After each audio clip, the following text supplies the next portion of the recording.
السلام علیکم ورحمۃ اللہ۔ ناظرین، آج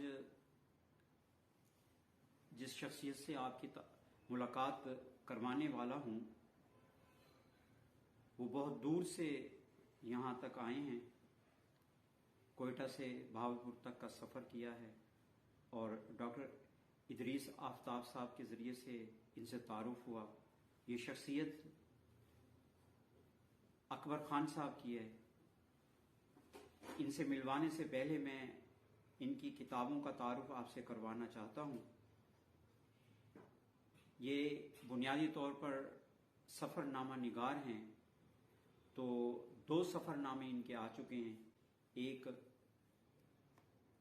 یہ آپ کے سامنے ہے، نیشاپور سے کوالالمپور تک، اور دوسرا سفر نامہ جادو نگری میں اذان۔ تو اکبر خان صاحب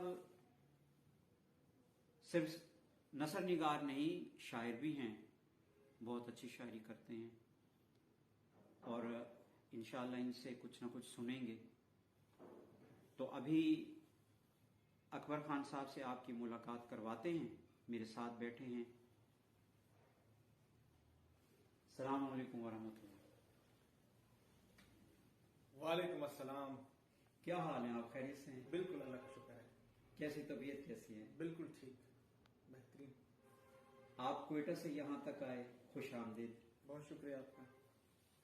اور یوں ڈاکٹر صاحب کے تعارف سے آپ سے بھی ملنا ہو گیا، بڑی خوشی ہوئی آپ سے مل کر۔ جی بہت شکریہ آپ کا۔ اچھا، بتائیں گے آپ اپنے ابتدائی حالات، برتھ کے بارے میں، اور پھر تعلیم، اور پھر جاب؟ جی، سب سے پہلے تو آپ کا شکریہ کہ آپ نے مجھے یاد کیا اور آپ یہاں تشریف لائے۔ بیسیکلی بنیادی طور پہ تو کوئٹہ سے میرا، جیسے آپ کو پتہ ہے، تعلق ہے، پیدائش بھی کوئٹہ کی ہے، اور وہاں پہ پرائمری اسکول سے میں پڑھا ہوں۔ اس کے بعد پھر میں گورنمنٹ سینٹرل ہائی اسکول ہے کوئٹہ میں، جائنٹ روڈ پہ، وہاں سے میٹرک کیا۔ اس کے بعد گورنمنٹ اداروں میں ہی ساری میری تعلیم رہی ہے۔ Science college, government science college کافی قدیمی کالج ہے کوئٹہ کا، جناب روڈ پہ، وہاں سے ایف ایس سی کیا، پھر وہاں سے بی ایس سی کی، اور اس کے بعد یونیورسٹی آف بلوچستان میں وہاں پہ M S C biochemistry کیا۔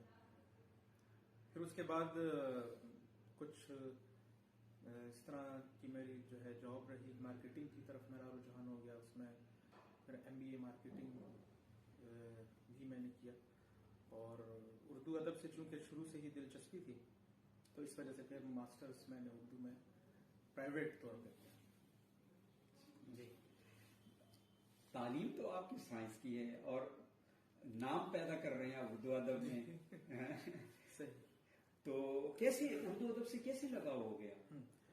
اس کی سب سے بڑی جو وجہ ہے وہ یہ ہے کہ شروع سے ہی، ابتدا سے ہی کتابیں پڑھنے کا شوق رہا، اور گھر میں جب ہوش سنبھالا تو ایک چھوٹی سی الماری تھی جس میں بہت ساری کتابیں ہوا کرتی تھی، کیونکہ والد صاحب کو بہت زیادہ شوق ہے کتابوں کا، تو والد صاحب بھی کتابیں لاتے تھے، تو وہ کتاب میں بھی پڑھنے کا موقع مل جاتا تھا، اور میں بھی پڑھا کرتا تھا۔ تو اس طرح وہ کتابیں پڑھتے پڑھتے پھر اس زمانے میں، زمانہ طالب علمی میں، کہانیوں کی کتابیں پڑھنے کا بھی شوق بھی ہو گیا، اور مجھے ابھی بھی یاد ہے کہ مجھے اس وقت جو تھوڑی بہت جیب خرچ ملا کرتا تھا، تو بجائے اس کے کہ باقی بچوں کی طرح میں کوئی کھانے پینے کی چیزیں لوں، میں جا کے کوئی کہانی کی کتابیں چھوٹی سی لے کے اور وہ پڑھا کرتا تھا۔ تو اس وجہ سے پھر اردو ادب کی طرف رجحان میرا ہوتا چلا گیا۔ اچھا، نثر نگاری تو آسمان ہے معاملہ، تو یہ جو آپ شاعری کی طرف راغب ہوئے، شاعری تو جان جوکھوں کا کام ہے، آپ کیسے شاعر بن گئے؟ اچھا، اس میں یہ ہے کہ جو بھی شاعری لوگ کرتے ہیں، اور آپ نے دیکھا جتنے بھی شاعر ہیں، یہ ایک خدا داد صلاحیت ہوتی ہے۔ آپ سب جانتے ہیں کہ آپ اچھی طرح، آپ کو پتا ہے کہ جس طرح علامہ انہوں نے لکھا بھی ہے اپنی کتاب میں کہ شاعری ایک ایسی چیز ہے جو کہ حاصل نہیں کی جا سکتی کہ بھئی آپ جا کے کسی درسگاہ میں داخل ہو جائیں، وہاں میں شاعری کا کورس کر لیں، یہ ایک خدا داد صلاحیت ہوتی ہے۔ تو یہ مجھے یاد ہے کہ جب میں کالج میں پڑھا کرتا تھا، اس زمانے میں کچھ اس طرح کا ایک دور گزرا، وہ جذباتی کیفیت کا دور تھا، تو اس کے زیر اثر شغف تو تھا تھوڑا سا شاعری میں، تھوڑا بہت پڑھتے رہتے تھے، تو پھر کچھ اس وہاں سے تھوڑا بہت آغاز ہوا، پھر اس میں کچھ ملاقات ہوئی، کچھ جو شعرا کا ایک حلقہ تھا اس میں بیٹھنے کا موقع ملا، مشاعروں میں جانے کا موقع ملا، تو اس سے پھر یہ تھوڑا سا آستے آمد جو ہے اور اس کا سلسلہ شروع ہو گیا، تو پھر یہ سلسلہ وہاں سے چل نکلا۔ جی اکبر خان صاحب، یہ جو آپ نے ماشاءاللہ 2 سفر نامے لکھ ڈالے ہیں، جی، تو دنیا کو دیکھنے کا کیسے خیال آیا کہ دنیا کو دیکھنا ہے، اور جیسے حکم ہے کہ دیکھو اللہ کی دھرتی کو، اللہ کی زمین کو، تو مشقت طلب کام ہے نا یہ؟ بالکل مشقت طلب ہے، اور اس میں شک نہیں ہے کہ اپنا گھر چھوڑ کر جنگل بیاباں میں پھرنا، دوسرے ملکوں میں جانا واقعی مشقت طلب کام ہے، اور بہت زیادہ اس میں قربانی بھی دینا پڑتی ہے۔ اس کا بھی اگر میں آپ کو کہوں کہ اس کے پیچھے بھی کتابوں کی محبت کی وجہ سے یہ شوق بھی پیدا ہو گیا، کتابوں کے شوق کی وجہ سے، کیونکہ جو گھر میں کتابیں والد صاحب لایا کرتے تھے اس میں سفر نامے بھی ہوا کرتے، تو وہ سفر نامے پڑھ کر یہی شوق ہوا کہ ہمیں بھی جانا چاہیے، اور میں کیوں نہیں جاؤں، اور میں بھی سفر کروں، اور سفر کی کہانیاں اس سے دلچسپی پیدا ہوئی، تو پھر یہ سلسلہ شروع ہو گیا۔ اچھا، آپ نے بتایا کہ والد صاحب کتابیں لاتے تھے، اس میں سفر نامے بھی ہوتے تھے، تو آپ کن سے متاثر ہیں؟ سفر ناموں جو آپ نے پڑھے، سفر نامے پڑھے، ان میں آپ سب سے زیادہ نمایاں کس کا نام لیں گے؟ اچھا، اس میں تقریباً سفر نامے بہت زیادہ تو ابھی تقریباً پڑھ لیے ہیں میں نے، اور کافی پڑھتا رہتا ہوں، تو اس میں جو سب سے اچھا مجھے سفر نامہ لگا تھا وہ اندلس میں اجنبی، اور آپ جانتے ہیں تارڑ صاحب کا ہے، لیکن اس کے بعد جو تارڑ صاحب کے جتنے سفر نامے میں نے پڑھے تو اس میں نکلے تیری تلاش میں کچھ مجھے بہتر لگا، لیکن جو ماسٹر پیس ہے وہ میں اندلس میں اجنبی کو سمجھتا ہوں۔ اس کے بعد باقی ان کے سفر ناموں میں مجھے اتنا زیادہ وہ متاثر نہیں کیا۔ پھر اس کے علاوہ محمد اختر مومونکا کے سفر نامے پڑھے ہیں، حکیم محمد سعید کے میں نے پڑھے ہیں کافی، اور جو قدیم جو سفر نامے لکھے گئے ہیں ابن جریر الندلسی کا ہے، اس کے علاوہ ابن بطوطہ کا سفر نامہ ہے، اس کے علاوہ مارکو پولو کا ہے، اس کے علاوہ اور جو پرانے کچھ لکھے گئے ہیں جس کی اردو میں ٹرانسلیشن ہو چکی ہے وہ بھی پڑھے، کچھ اس میں دلچسپی پیدا ہوئی۔ تو زیادہ تر مجھے اگر آپ پوچھیں گے کہ کس کا خاص ایک اسلوب پسند ہے، تو میرے خیال میں ہر ایک کا جدا جدا ہے، ہر ایک کی اپنی سیٹ آف کوالٹیز ہیں، ہر ایک میں کوئی نہ کوئی خوبصورتی ہے۔ ہاں، اگر ایک اسپیسیفک نام تو میں کہوں گا کہ اندلس میں اجنبی وہ ماسٹر پیس ہے، ویسا ابھی تک سفر نامہ نہیں پڑھا۔ دوسرے نمبر پہ پھر تھوڑے سے زیادہ دلچسپ واقعات ہیں ابن بطوطہ کے سفر نامے میں، کیونکہ وہ کوئی 1300 سال قبل کا ہے، تو وہ اس وجہ سے اس میں بھی تھوڑی سی ہے۔ تارڑ صاحب جو ہیں وہ بہت ساروں کے استاد ہیں، بنیاد ہیں بہت سارے نوجوان سفر نامہ نگاروں کی، تو جیسا تارڑ صاحب کا اسلوب ہے تو اس طرح کا آپ نے بھی اپنایا ہے یا آپ کا اسلوب مختلف ہے؟ نہیں، اس کی کچھ آپ کو عکاسی تو تھوڑی بہت نظر آئے گی، کیونکہ جب انسان ایک چیز پڑھتا ہے اور اس سے متاثر ہوتا ہے تو وہ کہیں نہ کہیں ریفلیکشن آتی ہے اس میں، لیکن ہر ایک کو بالکل اسی طرح جو ہے آپ اگر کہیں کہ میں نے سارے اس طرح لکھے ہیں تو اس طرح نہیں ہے، ہاں اس میں کچھ اس میں آپ کو نظر آئے گا، لیکن میرے خیال میں بالکل اس طرح میں نہیں لکھ سکتا ہوں، وہ تو ایک بہت بڑی شخصیت ہے، میرا ایک اپنا طریقہ اسلوب ہے، اپنا ایک وہ ہے، اتنی مجھ میں آپ کہہ سکتے ہیں کہ ادبی قابلیت نہیں ہے کہ میں وہ ادبی چاشنی اس میں ڈال سکوں جو کہ بعد ان کے سفر ناموں کا ایک خاصہ ہے۔ تارڑ صاحب کے سفر ناموں میں سب سے بڑی چاشنی تو وہی ہے، انہیں کوئی نہ کوئی ہم سفر مل جاتا ہے۔ جی، کیا آپ کو بھی ملا؟ اچھا، یہ بڑی ایک دلچسپ سی بات ہے، اور جو نقاد ہیں وہ انہوں نے اکثر اس نقطے کو اٹھایا ہے کہ آخر یہ کیسا ہو سکتا ہے کہ ایک مسافر کو ہر جگہ پر کوئی نہ کوئی مل جائے، تو ہو سکتا ہے اس میں کچھ تھوڑی بہت مبالغہ آرائی ہو، لیکن یہ ایک حقیقت ہے۔ میں نے جو تھوڑے بہت اتنے زیادہ تو ممالک نہیں دیکھے 6-7، لیکن اکثر میں کوئی نہ کوئی اس طرح ٹکراؤ ہو جاتا ہے، ہر ایک میں کہیں نہ کہیں آگے پیچھے ہو جاتا ہے۔ تو آپ تارڑ صاحب کو استاد مانتے ہیں جی اور ان کے اندلس میں اجنبی کو آپ ماسٹر پیس بھی کہہ رہے ہیں، تو تارڑ صاحب سے ملے بھی ہیں؟ نہیں، ملاقات تو ابھی تک نہیں ہو سکی، لیکن یہ ہے کہ وہ ایک خواہش تو ہے نا؟ خواہش ہے، ایک ان کا ایک خاص ماڈل ٹاؤن پارک میں صبح روزانہ وہ آتے ہیں، ایک خاص مقام ہے تقیہ تارڑ کے نام سے مشہور ہے، وہاں پہ صبح صبح اگر جایا جائے تو ملاقات ہو سکتی ہے. تو ابھی اگر کبھی ایسا موقع ملا لاہور کی طرف جانا ہوا تو انشاءاللہ ملاقات کریں گے. تو تقیہ تارڑ میں پہنچے نا پھر آپ، وہ تو آپ کے روحانی استاد ہیں. انشاءاللہ کوشش کریں گے، کوشش ہوگی. اچھا، آپ کوئٹہ کے رہنے والے اور آپ نام میں بھی خان آتا ہے، اردو بڑی آپ کی پیاری ہے، صاف، کلین، شفاف، اس کی کیا وجہ ہے؟ اچھا، یہ چونکہ مادری زبان اردو ہے اور اس وجہ سے تھوڑا بہت آپ کو محسوس ہوا، شاید میں تو خود اس قابل نہیں سمجھتا کہ میری اتنی اچھی اردو ہے، لیکن ہو سکتا ہے لہجہ تھوڑا سا صاف آپ کو محسوس ہوا ہو، کیونکہ وہ مادری زبان ہے اس وجہ سے. باقی خان تو بڑے بڑے آپ اردو میں دیکھیں، مومن خان ہیں یا مولانا ظفر علی خان ہیں، تو وہ اس میں تو اسد اللہ خان ہے، غالب ہے، تو وہ ایک اس زمانے میں ایک نام کا حصہ ہوا کرتا.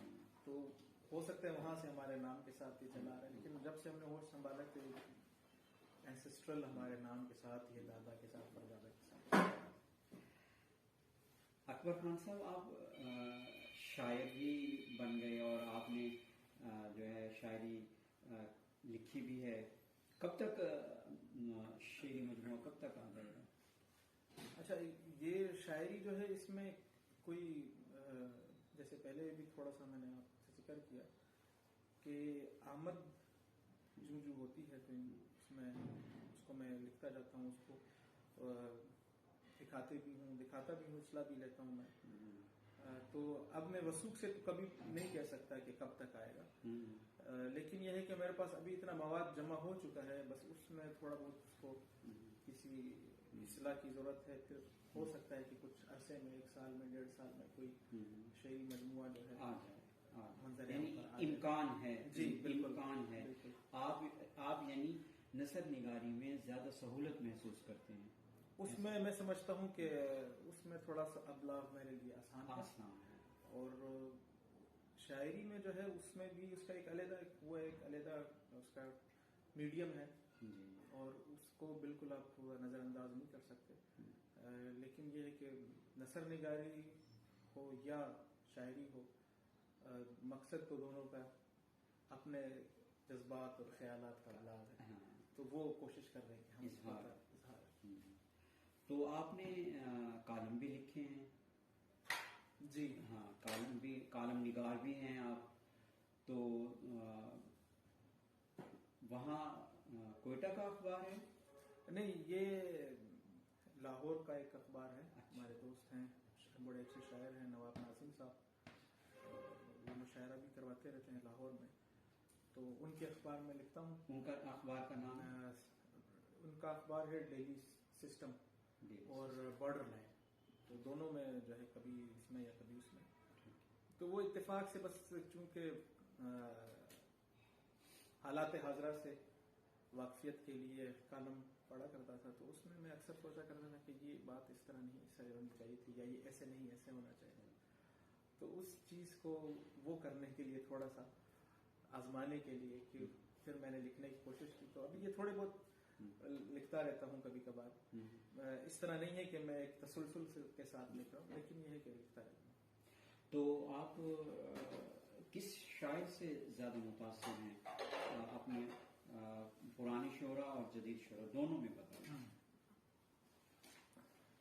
قدیم شعرا میں تو سب سے اہم نام اقبال کا ہے، اور اقبال کی جو شاعری ہے وہ انقلابی شاعری ہے، اور ابتدائی سے اس کو ہم سنتے آ رہے ہیں. اور اس میں جیسے جیسے وقت گزرا، جیسے جیسے ہماری تربیت ہوئی، تو اس کے اور معنی و مفہوم سامنے آتے گئے ہمارے. اور میرا جو اس پہ یقین ہے کہ یہ واقعی انقلابی شاعری اور زیادہ مضبوط ہوتا ہے. تو جو قدیم شعرا ہے اس میں تو اقبال کو میں سب سے بڑا شاعر سمجھتا ہوں. یہ میرا اپنا ذاتی خیال ہے. اور جو جدید شعراء ہیں اس میں زیادہ تر منیر نیازی, احمد فراز, ان دونوں کو زیادہ جو ہے پڑھا ہے اور ان کو پسند بھی کرتا ہوں. ماشاء اللہ. کوئی منیر نیازی کا کوئی شعر سنائیے جو آپ کو پسند ہو.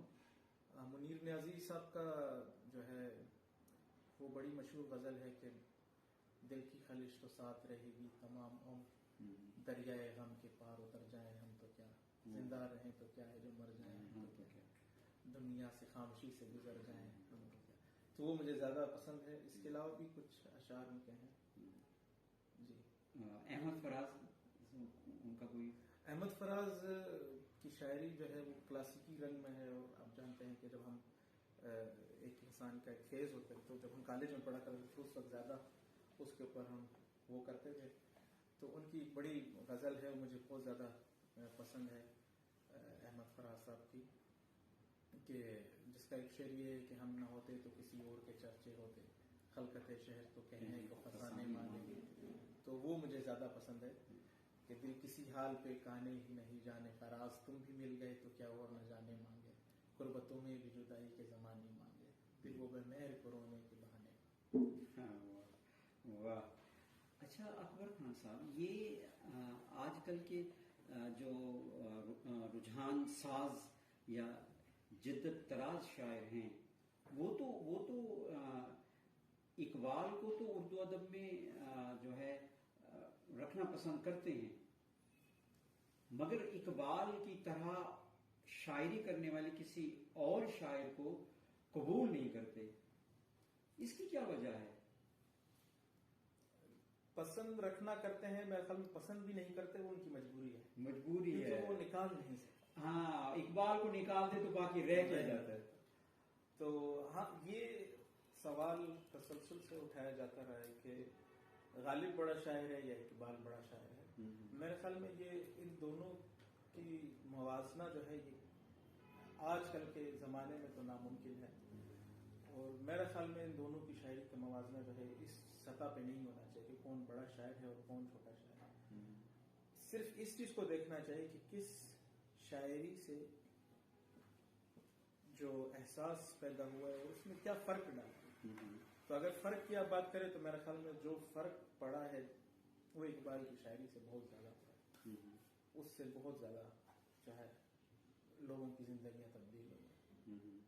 تو اور آج کل کے دور میں دوسرا جو آپ کا حصہ تھا سوال کا کہ آج کل کے دور میں اگر کوئی اقبال کے رنگ میں شاعری کرے تو اسے پسند نہیں کرتے.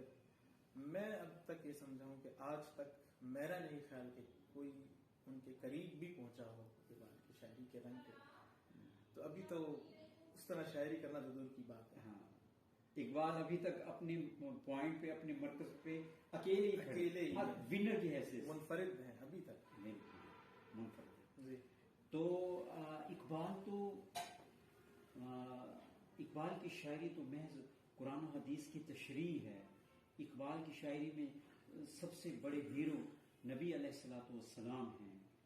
اب آپ کا نبی صلی اللہ علیہ وسلم کے بارے میں اور اپنی مذہب کے بارے میں آپ کا کیا نظریہ ہے؟ کیا نبی صلی اللہ علیہ وسلم کی ذات کو نظر انداز کر کے مذہب کو, دین کو زندگی سے نکال کے زندگی گزاری جا سکتی ہے؟ اس میں تو بالکل واضح بات میں کرتا ہوں, اور میرا بھی وہی نظریہ ہے جو اقبال کا نظریہ تھا کہ جیسے اقبال نے فرمایا ہے کہ دہر میں اس میں محمد سے اجالا کر لے, اور بھی ان کے اشعار ہیں محمد صلی اللہ علیہ وسلم کی مدح میں.